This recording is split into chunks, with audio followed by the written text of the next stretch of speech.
నమస్తే అండి. నేను మీ దేవరకొండ ఉమ్మ. మార్చి 3వ తారీఖు 2026 సంవత్సరంలో కేతుగ్రస్త పాక్షిక చంద్రగ్రహణము అనేటువంటిది ఏర్పడిందండి. మన భారతదేశంలో ఇది ఏ సమయం నుంచి ఏ సమయం వరకు ఉంది, మన దక్షిణ భారతంలో దీని ఏ సమయం నుంచి ఏ సమయం వరకు ఉంది, ఎప్పుడు పట్టు స్నానము ఎప్పుడు విడుపు స్నానము చేయాలి, ఏ నక్షత్రం మీద లేకపోతే ఏ రాశి మీద దీని యొక్క ప్రభావాలు ఉంటాయి, ఎవ్రీథింగ్ అన్నీ కూడా మనం డీటెయిల్డ్గా చూద్దామండి. మార్చి 3వ తారీఖు ఫాల్గుణ పౌర్ణమి మంగళవారం నాడు పుబ్బా నక్షత్ర సింహరాశి మీద ఈ గ్రహణము పాక్షిక కేతుగ్రస్త గ్రస్తోదయ చంద్రగ్రహణము అనేటువంటిది పట్టబోతోంది. ఈ యొక్క గ్రహణం యొక్క ఎఫెక్ట్ ఎప్పుడు స్టార్ట్ అవుతుంది అంటే మధ్యాహ్నము 3:21 దగ్గర నుంచి సాయంత్రము 6:50 దాకా గ్రహణం ఉంటుందండి. కానీ భారతదేశంలోనే కాదని ఎక్కడైనా సరే చంద్రగ్రహణం అనేటువంటిది పగలు మనకి కనపడదు. అవునా? కనబడదు. మనకి చంద్రుడు కనబడదు. కాబట్టి చంద్రోదయం ఎప్పుడవుతుంది మనం చూస్తే కనుక, అంటే చంద్రుడు ఎప్పుడు మనకి కనబడతాడు? 6:02 దగ్గర నుంచి మనకి కనబడతారు. సో 6:02 దగ్గర నుంచి 6:50 వరకు మాత్రమే మనకి చంద్రగ్రహణం ఉన్నట్టుగా లెక్క. మన దక్షిణ భారతం మొత్తము కూడా దీన్నే ఫాలో అవ్వాలి. మన హైదరాబాదు ప్రాంతం కానీ, ఆంధ్ర కానీ, తెలంగాణ కానీ ఎక్కడైనా సరే సాయంత్రం 6:02 పట్టు స్నానము చేయండి.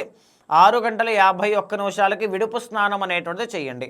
ఈ సమయాన్ని మధ్యలో చాలా కాస్మిక్ ఎనర్జీ, స్పిరిచువల్ ఎనర్జీ చాలా హైగా ఉంటుంది. కాబట్టి పాజిటివ్గా మీరు ఏదైనా మంత్రము చాంటింగ్ చేయడం కానీ, దైవ ధ్యానము కానీ, పురాణ పఠనము కానీ, లేకపోతే భగవంతుడి యొక్క ఆరాధన కానీ విశేషించి మనం ఎప్పుడైతే చేస్తామో పురస్చరణ చేసినంత ఫలితం లభిస్తుంది అని శాస్త్రాలు చెబుతూ ఉన్నాయి.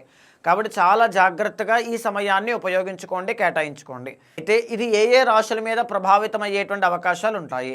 ముఖ్యంగా ఇది పుబ్బా నక్షత్రము సింహరాశి మీద ఎక్కువగా ప్రభావితం అవుతుంది. కాబట్టి పుబ్బా నక్షత్ర జాతకులు కానీ, సింహరాశి జాతకులు కానీ ఈ గ్రహణాన్ని చూడరాదు. బాగా గుర్తుపెట్టుకోండి.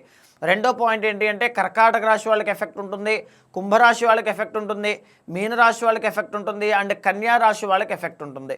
ఏ ఏ రాశుల వాళ్ళకి ఎలా ఎఫెక్ట్ ఉంటుంది అనేటువంటిది డీప్గా మనం మాట్లాడుకుంటూ ముందుకు వెళ్దాం. మరి ధనస్సు రాశి వాళ్ళకి ఒక చంద్రగ్రహణ ప్రభావం అనేటువంటిది ఏ విధంగా ఉంటుంది? అసలు ఉంటుందా ఉండదా? పాజిటివా నెగిటివా మనం చూస్తే కనుక ధనస్సు రాశి వాళ్ళకి గ్రహణ ప్రభావం అనేటువంటిది ఉండదు. ఇక్కడ మనం చూస్తే కనుక గ్రహణం తరువాత పట్టబోయేటువంటి కలయికలు కానీ, గ్రహ మార్పులు కానీ ధనస్సు రాశి వాళ్ళ మీద అనేక రకాలుగా కనబడుతోంది. మనం ఒక్కొక్కటిగా డీటెయిల్గా మాట్లాడుకునే ప్రయత్నం చేద్దాం. ధనస్సు రాశి వాళ్ళకి మనం చూస్తే కనుక 3వ స్థానమైనటువంటి కుంభరాశిలో రవి, కుజ, బుధ, శుక్ర అండ్ రాహుగ్రహ సంచారాలు జరుగుతూ ఉన్నాయి. 2వ తారీఖు మార్చిన శుక్రగ్రహ సంచారము మీనరాశిలోకి వెళ్ళడం వల్ల శుక్రుడు 4వ స్థానంలోకి వెళ్ళిపోతూ ఉన్నారు. అయితే 3వ స్థానంలో రవి, కుజ, బుధ అండ్ రాహుగ్రహ సంచారాలు 4 కూడా ఉంటాయి. దీనివల్ల ఏంటి అంటే ముఖ్యంగా చెప్పాలి అంటే రాజయోగంగా పరిగణలోకి తీసుకోవచ్చు.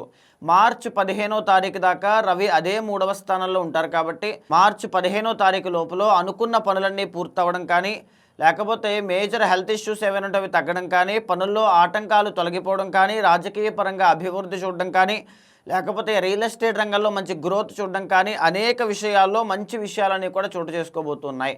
ఇకపోతే 4వ స్థానంలోకి చూడండి, శని అనేటువంటి ఆయన ఆల్రెడీ ఉన్నారు. దీన్నే అర్ధాష్టమ శని అంటాము. 2వ తారీఖు తర్వాత అదే స్థానంలోకి శుక్రుడు వెళ్తూ ఉన్నారు. తర్వాత రవి అనేటువంటి ప్లానెట్ కూడా 15వ తారీఖు తర్వాత వెళ్తూ ఉన్నారు.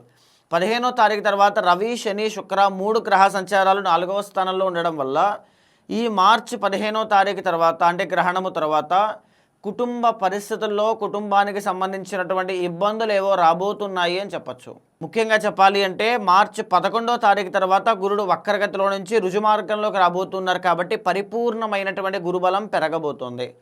సో దీనివల్ల ఏదైనా వివాహాది శుభ కార్యక్రమాల్లో ఆటంకాలుంటే తొలగిపోవడం కానీ, వ్యాపారంలో మంచి విజయాలు చూడడం కానీ, లేకపోతే మెరిటల్ లైఫ్లో డిస్టర్బెన్సెస్ ఉంటేవన్నీ కూడా తొలగిపోవడం కానీ, లేకపోతే ధన ఆదాయము పెరగడం కానీ, కెరీర్ గ్రో అవ్వడం కానీ, ఇవన్నీ కూడా ఈ గ్రహణం తర్వాత సంభవించబోతున్నాయి. ధనస్సు రాశి వాళ్ళకి ఎప్పటి నుంచో పట్టి పీడించేటువంటి బాధ ఏంటి అంటే అర్ధాష్టమ శని దోషం వల్ల బద్ధకము కానీ, నిర్లక్ష్యము కానీ, సోమరితనం కానీ ఎక్కువ అవ్వడము, లేకపోతే కుటుంబ పరిస్థితుల్లో తల్లికి సంబంధించి కానీ marital life or family problems అనేటువంటివి ఇబ్బంది పెట్టడము. దీనికోసం ప్రతి శనివారము కూడా నల్ల నువ్వులు దానంగా ఇవ్వడము కానీ, నల్ల నువ్వుల నూనెతో శని భగవానుడి దగ్గర దీపాన్ని వెలిగించడం కానీ చేయండి. సో ఇది అత్యంత గొప్ప రెమెడీగా మనం చెప్పుకోవచ్చు. అయితే ధనుస్సు రాశి వాడు మరీ ముఖ్యంగా చేయాల్సిన పని ఏంటి అంటే ఈ 11వ తారీఖున గురువు అనేటువంటి ఆయన వక్రగతి నుంచి రుజుమార్గంలోకి వెళుతున్నారు కాబట్టి మీ పనుల మీద ఇంకా ఎక్కువగా ఫోకస్ చేయండి. మార్చి 11వ తారీఖు దగ్గర నుంచి 15వ తారీఖు దాకా 4 రోజులు మీకు రాజయోగం అండి. మళ్ళీ 15 దాటితే రవి అనేటువంటి ఆయన 4వ స్థానంలోకి వెళ్ళిపోతారు కాబట్టి పెద్దగా యోగాన్ని ఇవ్వరు. కాబట్టి 11 టు 14 మధ్యలో మీరు ఏ పని చేసినా సక్సెస్ఫుల్గా ముందుకు వెళ్తుంది కాబట్టి ముందుకు వెళ్ళండి, ప్రాబ్లం ఏమీ లేదు. అయితే ఇంకా చెప్పుకోవాలనుకుంటే 9వ స్థానంలో కేతు ఉన్నారు. సంపాదన నిలబడకపోవడం, విపరీతంగా ఖర్చు రావడం ఇలాంటివి కనబడుతూ ఉన్నాయి. 3వ స్థానంలో రాహు కానీ 7వ స్థానంలో గురుడు కానీ అందరూ కూడా అన్నీ ఫేవరబుల్గానే కనబడుతూ ఉన్నాయండి 15 వరకు. ఫస్ట్ హాఫ్ అంతా కూడా చాలా బాగుంది. సెకండ్ హాఫ్లోనే ప్రాబ్లమ్స్ అనేటువంటివి కనబడుతూ ఉన్నాయి. సో మేజర్లీ ధనస్సు రాశి వాళ్ళు ఎవ్వరు చూస్తూ ఉన్నా సరే మీకంతా కూడా పాజిటివే కనబడుతుంది కాబట్టి నిరభ్యంతరంగా ధైర్యంగా ముందుకు వెళ్ళండి. ఏదైనా దోషాలుంటే శాంతి పరిహారములు పర్సనల్ చార్ట్ చూసుకుని చేసుకోండి, చాలా బాగుంటుంది.